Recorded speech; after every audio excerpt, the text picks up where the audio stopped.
港鐵大家可能日日都會搭，但係遇上緊急事故嘅時候，應該點樣處理就未必人人都會識啦。不如聽下佢點講啊！一般嚟講咧，當喺車站或者車廂發生緊急嘅情況，乘客應該保持鎮定，聽從站員或者列車車長嘅指示，留意廣播同埋電子顯示屏嘅訊息。基哥話，無論喺車站、月台同埋車廂，港鐵都配備咗唔同嘅緊急設備，乘客可以因應情況按指示使用。當喺列車裏邊發生咗緊急嘅情況，乘客可以拉下緊急通話器嘅手掣，或者按下緊急通話器嘅按鈕，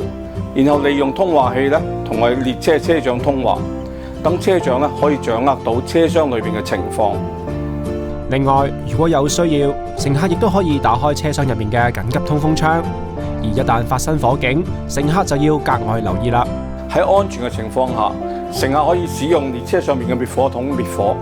每車廂裏邊都設有2個滅火筒。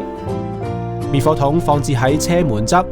乘客只要將噴嘴對準火源，再拉出滅火筒嘅安全針，就可以噴灑滅火粉劑啦。一般嚟講，車廂入面發生事故嘅時候，列車會駛至最近嘅車站進行疏散。如果有需要疏散去到路軌，乘客就要去到車頭或者車尾嘅緊急出口啦。列車上亦都有緊急出口，等乘客盡快離開車廂。不過我想提醒翻乘客，只有喺緊急情況之下先可以使用。乘客離開車廂前，必須留意周圍嘅環境。基哥提醒乘客撤離車廂嗰陣，千祈唔好帶同大型物件或者阻塞通道，更加唔好高舉任何物件，以免因為靠近高壓架空設備而引發觸電。另外，車站入面亦有各種緊急設備，例如乘客資訊系統、着咗燈嘅出口指示牌、消防龍頭、消防喉轆同埋滅火筒等。而月台上面就設有緊急停車掣同埋召喚專線等等。